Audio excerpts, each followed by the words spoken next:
Most industrial systems fail not because of the main engine, but because a tiny particle or a stalled belt brought the entire production line to a standstill. If you think automation is just about robots, you are missing the biggest point of failure in modern manufacturing. Think of a production plant as a living organism.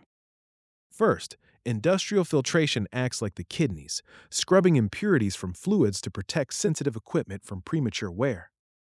Without these multi-stage filters, ranging from coarse strainers to fine micron membranes, your pumps would seize within hours. Once the process is clean, we move to the conveyor systems.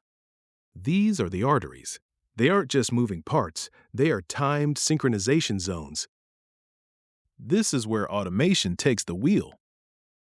By using sensors and programmable logic controllers, we ensure that every component arrives exactly when it is needed. When the filtration system isn't monitored by these automated sensors, pressure drops occur, the conveyors slow down, and your throughput numbers plummet. True efficiency comes from integrating these three modules into one fluid, self-correcting loop.